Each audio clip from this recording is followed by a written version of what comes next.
SBP न्यूजमध्ये आपले स्वागत. महाकुंभमधील आग लावण्यामागे खलिस्तानी हात, दहशतवाद्यांची कबुली. प्रयागराजमध्ये सुरू असलेल्या महाकुंभ परिसरात रविवारी भीषण आग लागली. सिलेंडर ब्लास्टमुळे ही आग लागल्याची माहिती पोलिसांनी दिली होती, पण हे सिलेंडर स्फोट खलिस्तानी जिंदाबाद या दहशतवादी संघटनेने घडवून आणल्याची माहिती पुढे आली आहे. साम टीव्हीने दिलेल्या वृत्तानुसार या संघटनेने या स्फोटाची जबाबदारी स्वीकारली आहे. उत्तर प्रदेशातील प्रयागराज येथे महाकुंभ मेळा सुरू आहे. दररोज लाखो भाविक येथे दर्शनासाठी येतात. गेल्या रविवारी 19 जानेवारी कुंभमेळ्यात मोठी दुर्घटना घडली. येथील 180 छावण्यांना आग लागली. यात कोणतीही जीवितहानी झाली नाही, परंतु तंबू आणि त्यात ठेवलेले सामान जळून खाक झाले आहे. आता या आगीच्या घटनेबाबत दहशतवादी संघटना खलिस्तान जिंदाबाद फोर्स KZF ने मोठा दावा केला आहे.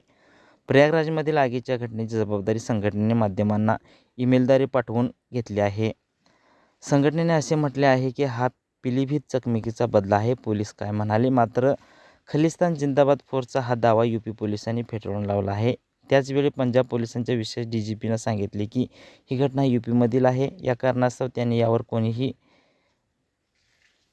बोलणे योग्य ठरणार नाही, दहशतवादी संघटनेने सांगितले. कारण दहशतवादी संघटनेने कॅनडा आणि पंजाबच्या माध्यमांना एक ईमेल पाठवला आहे, ज्यामध्ये त्यांनी म्हटले आहे की आमचा उद्देश कोणालाही इजा पोचवणे नाही. हे फक्त उत्तर प्रदेशच्या मुख्यमंत्र्यासाठी एक इशारा आहे. ही तर फक्त सुरुवात आहे. ईमेलमध्ये फतेह सिंग बागी यांचे नाव लिहिले आहे. पंजाब आणि उत्तर प्रदेश पोलिसांच्या संयुक्त कारवाईत 23 डिसेंबर रोजी उत्तर प्रदेशातील पिलीभीत 3 खलिस्तानी दहशतवाद्यांना ठार मारले होते. 3 दहशतवाद्यांवर पंजाबमधील पोलीस चौकीवर ग्रेनेड हल्ल्याचा आरोप होता. तिघेही पळून गेले होते आणि पिलीभीतमध्ये राहत होते. पंजाब पोलिसांकडून मिळालेल्या माहितीनुसार UP पोलिसांनी ही कारवाई केली होती. याचाच बदला म्हणून कुंभमेळ्यात सिलेंडर स्फोट घडवून आणल्याचे खलिस्तानी जिंदाबाद फोर्स या दहशतवादी संघटनेने म्हटले आहे.